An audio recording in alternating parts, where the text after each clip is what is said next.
एक mini truck सुनसान सड़क पर तेजी से जा रहा था। तभी अचानक एक हिरण सामने आ गया। ब्रेक लगाने की फुर्सत भी नहीं मिली और ट्रक उससे टकरा गया। ड्राइवर ने समझा हिरण मर गया होगा। घबराया हुआ वह वहां से निकल गया, लेकिन जैसे ही वह गया हिरण हिलने लगा। धीरे धीरे वह उठा। उसकी आंखों का रंग बदल चुका था। उसकी आंखों में अब कोई डर नहीं था, सिर्फ एक अजीब सी भूख थी। दरअसल पूरे शहर में एक खतरनाक वायरस फैल चुका था। जो भी इसकी चपेट में आता, चाहे इंसान हो या जानवर, वह एक खूंखार ज़ॉम्बी में तब्दील हो जाता था। इसके बाद हम मिलते हैं सियोक से। यह एक कंपनी में फंड मैनेजर है जो अपने काम में इतना बिजी रहता है कि उसका डाइवोर्स भी हो चुका है। वह अपनी पत्नी से अपनी बेटी सूजन की कस्टडी के लिए लड़ाई लड़ रहा होता है। आज सूजन का बर्थडे है, इसलिए सियोक उसके लिए सरप्राइज गिफ्ट लेकर जाता है। लेकिन जब सूजन गिफ्ट खोलती है तो वह बिल्कुल खुश नहीं होती, क्योंकि यह वही गिफ्ट था जो उसके पापा ने पिछली बार भी दिया था। सियोक अपने काम में इतना बिजी रहता है कि उसे यह भी ध्यान नहीं था। सूजन अपने डैडी से कहती है कि वह बुसान में अपनी माँ से मिलना चाहती है। आज उसका बर्थडे है, तो सियोक मान जाता है और अगले दिन उसे लेकर बुसान जाने वाली ट्रेन में बैठ जाता है। ट्रेन में काफी लोग थे, एक बेसबॉल टीम के कई प्लेयर्स, जिनमें से एक का नाम योंग गुक था, जिसकी गर्लफ्रेंड चीयर लीडर जिन्ही भी ट्रेन में थी। इसके अलावा दो बूढ़ी बहनें भी थीं और एक होमलेस आदमी जो थोड़ा अजीब लगता था। जब उससे टिकट के बारे में पूछा गया तो उसने कहा कि सभी मरने वाले हैं। साथ ही था डोंगसू, एक सीधा साधा वर्किंग मैन अपनी प्रेग्नेंट वाइफ के साथ। बाहर खड़ा ट्रेन अटेंडेंट यात्रियों की जांच कर रहा था, लेकिन उसने ध्यान नहीं दिया कि एक लड़की तेजी से ट्रेन में चढ़ चुकी थी। उसके पैर पर किसी ने काटा था और वह बेकाबू होकर तड़प रही थी। बाहर कोई न देख अटेंडेंट ने दरवाजे बंद करने का इशारा किया। दरवाजे बंद होते ही उसने एक खौफनाक नजारा देखा। सीढ़ियों पर भीड़ थी और वेटिंग एरिया में दंगे जैसा माहौल था। ट्रेन चलने लगती है। तभी वह संक्रमित लड़की अपनी सीट पर लड़खड़ाते हुए पहुंचती है, मानो उसका शरीर अब उसका नहीं रहा हो। बची खुची ताकत के सहारे वह दरवाजा खोलने के बाद खुद को संभाल नहीं पाती, सिर के बल दीवार से टकराकर जमीन पर गिर पड़ती है। एक फीमेल ट्रेन अटेंडेंट चेकिंग के लिए तैयार हो रही होती है। तभी उसकी नजर जमीन पर पड़ी उस लड़की पर जाती है। उसकी हालत बेहद खराब देखकर वह तुरंत मेडिकल टीम को बुलाती है। इसी बीच सियोक के पास उसके असिस्टेंट का कॉल आता है, जो बताता है कि पूरे शहर में दंगे हो रहे हैं। ट्रेन में टीवी पर जब न्यूज देखी जाती है तो साफ हो जाता है कि पूरे शहर में भगदड़ मच चुकी है। लेकिन ट्रेन में अभी किसी को नहीं पता था कि असल में पूरा शहर इस वायरस की वजह से ज़ॉम्बीज में बदल चुका है। इंटरकॉम का सिग्नल अचानक चला जाता है। तभी वह जमीन पर पड़ी लड़की पूरी तरह संक्रमित होकर एक खतरनाक ज़ॉम्बी में बदल जाती है। फीमेल अटेंडेंट के पुकारने पर जब कोई जवाब नहीं मिलता तो वह वहां से भागती है, लेकिन तब तक उसके साथ अनहोनी हो चुकी होती है। ज़ॉम्बी उसकी पीठ पर चढ़ चुकी होती है। वह यात्रियों से मदद मांगती है, लेकिन इससे पहले कि वे कुछ समझ पाएं, वह बेहोश होकर गिर जाती है। ज़ॉम्बी लड़की दूसरे यात्री को भी अपना शिकार बना लेती है। जैसे ही योंगुक अपने दोस्त की मदद के लिए आगे बढ़ता है, तभी उसकी गर्लफ्रेंड जिन ही जमीन पर इन्फेक्शन फैलते देखती है। पीछे हलचल होती है और जब मैनेजर वहां पहुंचता है तो घबराए यात्री उसे धक्का देकर गिरा देते हैं। कुछ ही मिनटों में डिब्बा ज़ॉम्बीज से भर जाता है। ज़ॉम्बी बन चुकी अटेंडेंट को यात्रियों को काटते देख मैनेजर हैरान रह जाता है और वह तुरंत वहां से भागकर दूसरों को भी भागने का इशारा करने लगता है। सूजन को ढूंढ रहे सियोक ने एक पैसेंजर को भागते देखा, लेकिन वह कुछ समझ नहीं पाया। आगे के डिब्बे में भीड़ देखकर वह वहां पहुंचता है। तभी सियोक देखता है कि कई लोग ज़ॉम्बी बन चुके हैं और सूजन वहीं फंसी हुई है। सियोक तुरंत अपनी बेटी को लेकर पीछे की ओर भागने लगता है। पीछे के सारे डिब्बे ज़ॉम्बीज के कब्जे में आ चुके होते हैं। उधर डोंगसू आगे टॉयलेट के पास था और भागते लोगों को देख उसने अपनी वाइफ को बाहर बुलाया। तभी उन्होंने देखा कि ज़ॉम्बी सामने है और सियोक उनके बीच फंस गया है। ज़ॉम्बियों का ध्यान भटकते देख सियोक जल्दी से अपनी बेटी को लेकर वहां से निकल गया।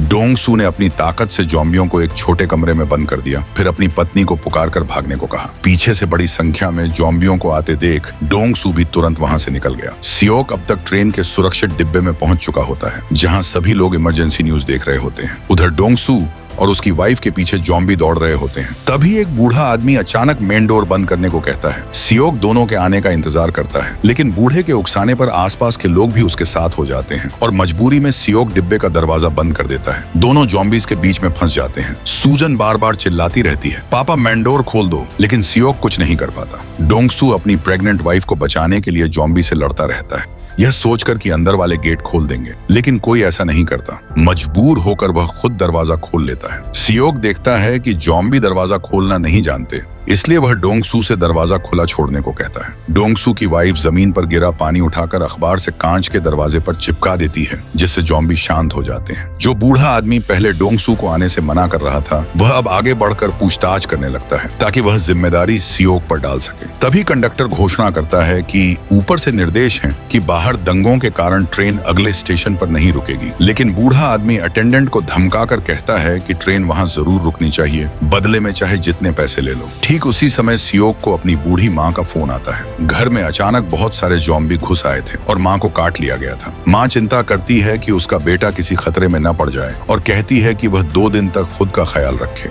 जैसे जैसे माँ में संक्रमण फैलने लगता है, फोन भी कट जाता है। सियोक कुछ नहीं कर सकता, वह बस अपनी बेटी के पास रहकर उसकी हिफाजत कर सकता है। इसी दौरान ट्रेन अचानक इमरजेंसी ब्रेक लगाती है। बाहर बड़ी संख्या में जॉम्बी होते हैं और सरकार पूरे देश में पेंडेमिक घोषित कर देती है। ट्रेन कंडक्टर बताता है कि ट्रेन डेजोन स्टेशन पर रुकेगी, जहां सेना तैनात होगी। इस बीच सूजन और डोंगसू आपस में बातें करने लगते हैं। सूजन पूछती है कि उसके पापा क्या करते हैं। डोंगसू मजाक में कहता है, फंड मैनेजर है, हम लोगों का खून चूसता है। सूजन यह बात अच्छे से समझ रही होती है। डोंगसू की वाइफ उसे कैंडी देती है और बच्चे की हलचल महसूस कराती है, जिससे सूजन का उनसे जुड़ाव हो जाता है। सियोक अपने एक वीआईपी कस्टमर को कॉल करता है, जो एक स्पेशल ऑफिसर होता है। ऑफिसर बताता है कि डेजोन स्टेशन पर पैसेंजर्स को क्वारंटाइन किया जाएगा और सलाह देता है, मेन गेट से बाहर मत निकलना, ईस्ट वाले गेट से आना, मेरे आदमी वहीं मिलेंगे। ट्रेन जब स्टेशन पर रुकती है तो वहाँ बिल्कुल सन्नाटा होता है। यात्री सावधानी से उतरने लगते हैं। एक मतलबी बूढ़ा आदमी कंडक्टर को बताता है कि पूरा शहर सील है और सिर्फ बुसान खुला है। वह कंडक्टर से इंजन अलग करके सीधे बुसान ले जाने को कहता है, लेकिन कंडक्टर उसकी बात अनसुनी कर देता है। सियोक ऑफिसर को ढूंढते हुए अपनी बेटी संग अंदर चला जाता है। डोंगसू और उसकी वाइफ यह देखकर हैरान होते हैं। सूजन पूछती है कि वे उनके साथ क्यों नहीं जा रहे। वहाँ वही होमलेस आदमी भी आ जाता है और बताता है कि उसने सियोक की सारी बातें सुन ली थी। मुझे मालूम है बाकियों को अलग रखा जाएगा। सूजन यह सुनकर बाकी लोगों को बुलाने दौड़ती है,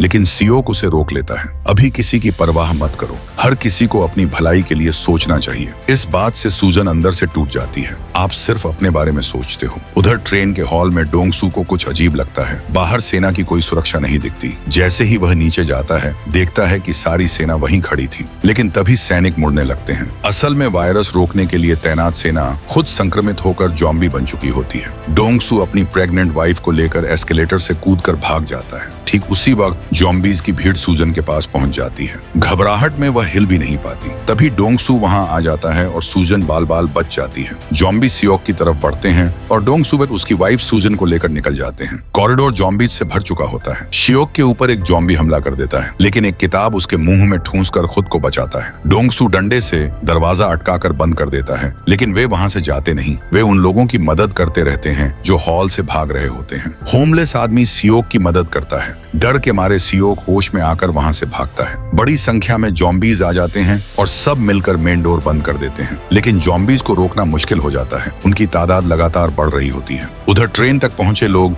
जल्दी से दरवाजा खोलते हैं, लेकिन अंदर भी जॉम्बी होते हैं। कंडक्टर केबिन की ओर भागता है। अचानक ऊपर की खिड़की टूटती है और जॉम्बियों का एक झुंड नीचे गिरता है। एक बूढ़ी औरत जॉम्बी के नीचे दब जाती है, लेकिन 2 भले लोग उसे ट्रेन में खींच लेते हैं। प्रेग्नेंट महिला दरवाजा खोलने की कोशिश करती है, जो असल में जॉम्बी नहीं बल्कि वही होमलेस आदमी निकलता है। एक बुजुर्ग कंडक्टर की शर्ट पकड़कर ट्रेन तुरंत चलाने की धमकी देता है। कुछ लोग अभी भी हॉल के दरवाजे पर खड़े होते हैं, जो असली हीरो साबित होते हैं। अगर वे रास्ता न रोकते तो कोई भी ट्रेन में सही सलामत नहीं चढ़ पाता। ट्रेन धीमी होती है। कुछ एथलीट्स उसे पकड़ने दौड़ते हैं, लेकिन उतरते ही जॉम्बी हमला कर देते हैं। सियोक मदद के लिए हाथ बढ़ाता है, लेकिन खतरा देख डोंगसू पीछे हटता है। आखिर में सियोक की मदद से डोंगसू भी ट्रेन में सफलतापूर्वक चढ़ जाता है और इससे दोनों के बीच गहरी दोस्ती हो जाती है। कंडक्टर रेलवे केंद्र से संपर्क करता है और सुरक्षित स्टेशन न मिलने पर ट्रेन को बुसान की ओर बढ़ा देता है। डोंगसू, सियोक, सूजन और डोंगसू की वाइफ चारों ट्रेन के दरवाजे के पास फंस जाते हैं। दोनों तरफ के डिब्बों में जॉम्बी भरे होते हैं। वे चुपचाप डिब्बे के टॉयलेट की तरफ बढ़ते हैं। तभी एक जॉम्बी की नजर उन पर पड़ जाती है और कई जॉम्बी उन पर टूट पड़ते हैं। टॉयलेट में मौजूद तीनों की जान खतरे में आ जाती है। इस बीच जिन्ही को उसके बॉयफ्रेंड योंगगुक का फोन आता है। डोंगसू भी अपनी वाइफ को फोन करता है, जो बताती है कि वह बच्ची के साथ डिब्बा 13 में फंसी है। पता चलता है कि बाकी यात्री डिब्बा नंबर 1 से 5 में हैं, जबकि वे अभी 9 नंबर में हैं। तीनों मिलकर इन खतरनाक जॉम्बीज के बीच से निकलने निकलने का फैसला करते हैं। जब ट्रेन एक सुरंग में घुसती है तो डोंगसू योजना बनाता है। सुरंग से बाहर निकलते ही वे अंदर घुसेंगे।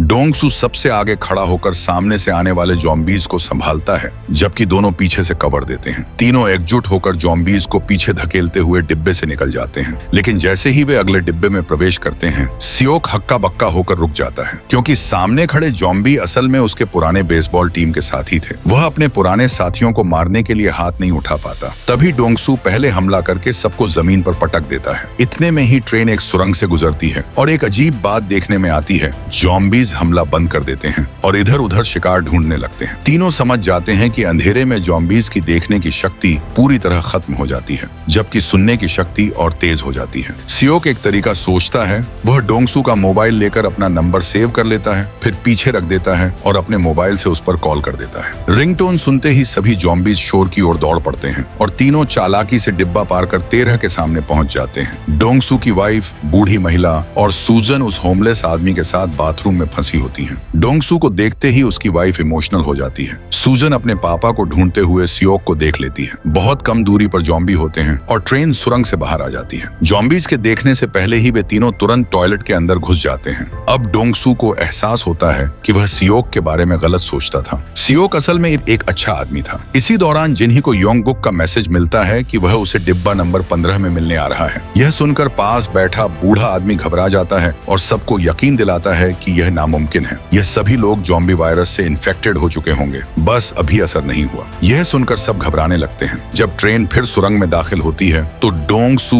और सियोक सामान रखने वाली रैक पर रेंगते हुए कॉरिडोर पार करने की कोशिश करते हैं। आगे का रास्ता बंद देखकर सियोक एक बैग पीछे फेंक देता है, जिससे जॉम्बीज का ध्यान भटक जाता है। फिर वह सूजन को उठाकर भागने लगता है, लेकिन ऊपर वाले होमलेस आदमी को भूल जाते हैं। नीचे उतरते समय वह आदमी लड़खड़ाकर गिर जाता है। सूजन उसकी मदद करना चाहती है, लेकिन उसी आवाज से जॉम्बीज का ध्यान खिंच जाता है। सियोक को मजबूरन सूजन को पहले आगे भेजना पड़ता है और वह खुद उस आदमी को सहारा देने जाता है। ठीक उसी समय ट्रेन सुरंग से बाहर निकल आती है। जॉम्बी तेजी से उनकी ओर बढ़ने लगते हैं। डोंगसू जल्दी आने का इशारा करता है। सियोक होमलेस आदमी से कहता है 3 गिनते ही भागना है। दोनों के अंदर आते ही डोंगसू दरवाजा बंद कर देता है और जॉम्बी दरार में फंस जाते हैं। डोंगसू आधे खुले दरवाजे को मजबूती से पकड़े रखता है, जबकि सियोक दूसरी बोगी का दरवाजा खोलने जाता है, पर वह नहीं खुलता। योंगगुक अपने साथी को फोन लगाता है, लेकिन उसे नहीं पता था कि सामने वालों ने जानबूझकर दरवाजा बंद कर रखा है और किम मैनेजर ने जिन्ही को काबू में कर लिया है। फोन बजते ही किम मैनेजर उसे लात मारकर तोड़ देता है। दरवाजा न खुलता देख सियोक डोंगसू की मदद के लिए वहां पहुंच जाता है। डोंगसू जोर से दरवाजा पकड़े रखता है, लेकिन जॉम्बी के दांतों के गहरे निशान उसके हाथ पर पड़ चुके होते हैं। दूसरी ओर कुछ लोग चुपके से हंस रहे होते हैं। कांच का दरवाजा टूटने ही वाला होता है। तभी किम मैनेजर दौड़कर उसे रोकने जाता है और सभी मिलकर गेट बंद करने लगते हैं, यह सोचे बिना कि डोंगसू का हाथ गेट में फंसा है। ठीक उसी समय एक बुजुर्ग महिला अपनी बहन को देखकर भीड़ रोकने दौड़ती है और जिन्ही मौका पाकर कंडक्टर का हाथ काट लेती है। एक आदमी बुजुर्ग महिला को धक्का दे देता है। संक्रमित डोंगसू को देखकर उसकी प्रेग्नेंट वाइफ पूरी तरह टूट जाती है। जॉम्बीज के अंदर आने से पहले डोंगसू सियोक को उसे सुरक्षित ले जाने को कहता है और संक्रमण फैलने से पहले अपने बच्चे का नाम रखता है। कांच पूरी तरह बिखर जाता है। डोंगसू अपनी आखिरी सांस तक उन्हें आगे बढ़ने से रोकता रहता है। आखिरकार सियोक दरवाजा खोलकर सबको अंदर खींच लेता है, लेकिन निराश बुजुर्ग महिला अब जीना नहीं चाहती और ज़ोंबियों को खुद पर झपटने देती है। गुस्से में सियोक किम मैनेजर को एक जोरदार घूंसा मारकर गिरा देता है। क्यों किया तूने ऐसा? लेकिन मतलबी किम उल्टा सियोक पर इल्जाम लगाने लगता है, यह भी इन्फेक्टेड है। इससे सियोक सबकी नजरों में विलन बन जाता है। सबने उसे आगे बढ़ने को कह दिया और किम के कहने पर दरवाजा कपड़ों से बांध दिया जाता है। बुजुर्ग महिला अपनी बहन के दुख में डूबी उन मतलबी लोगों के चेहरे नहीं देखना चाहती। ये जॉम्बीज की ओर बढ़ जाती है। पिछला डिब्बा तुरंत जॉम्बीज से भर जाता है। ट्रेन सुरंग से निकलती है। बाहर का शहर धुएं और आग में डूबा होता है। ड्राइवर पटरी पर रुकावट देखकर इमरजेंसी ब्रेक लगाता है और दूसरी ट्रेन ढूंढता है, जिसे धीरे धीरे गैराज से बाहर निकाल लेता है। सियोक सभी को लेकर उतर जाता है। उधर किम और कंडक्टर टॉयलेट से बाहर निकलने की सोचते हैं। किम झूठ बोलता है कि बाहर सब सुरक्षित है, कंडक्टर को आगे भेजता है और जैसे ही वह बाहर देखता है किम उसे जॉम्बीज के बीच धक्का देकर खुद भाग जाता है। दरवाजा बंद करना भूल जाता है। ड्राइवर इंजन निकालता है, लेकिन सामने से एक बेकाबू आग की लपटों में घिरी ट्रेन तेजी से उनकी ओर बढ़ती दिखाई देती है, जो जॉम्बीज से भरी ट्रेन से टकराकर पलट जाती है। योंगगुक और जिन्ही दो ट्रेनों के बीच फंस जाते हैं। योंगगुक औजार से खिड़की तोड़ने की कोशिश करता है। किम बाहर निकलकर खाली डिब्बे में चढ़ जाता है और बिना सोचे जिन्ही को जॉम्बीज के बीच फेंक देता है। योंगगुक उसे बचाने दौड़ता है, लेकिन तब तक जिन्ही म्यूटेट हो चुकी होती है। कांच टूटते ही किम कूदकर भाग निकलता है और योंगगुक को भी काट लिया जाता है। किम इंजन की ओर भागता है, उसका पैर मुड़ जाता है। कंडक्टर उसकी मदद को आता है और किम उसे भी जॉम्बी का शिकार बना देता है। उधर सियोक और सूजन मलबे में फंस जाते हैं। एक गैप देखकर सियोक बाहर निकलता है, लेकिन सूजन को बचाने की कोशिश में ऊपर से भारी मलबा गिर जाता है। आखिर में होमलेस आदमी अपनी जान की बाजी लगाकर डोंगसू की वाइफ और सूजन को भागने का समय देता है। सियोक डिब्बे का मलबा हटाकर दोनों को बाहर निकालता है, लेकिन खिड़कियां टूटते ही होमलेस आदमी जॉम्बीज की भीड़ में डूब जाता है। ट्रेन पूरी तरह पलट जाती है। अनगिनत जॉम्बी सियोक की ओर दौड़ते हैं। वह सूजन को गोद में लिए था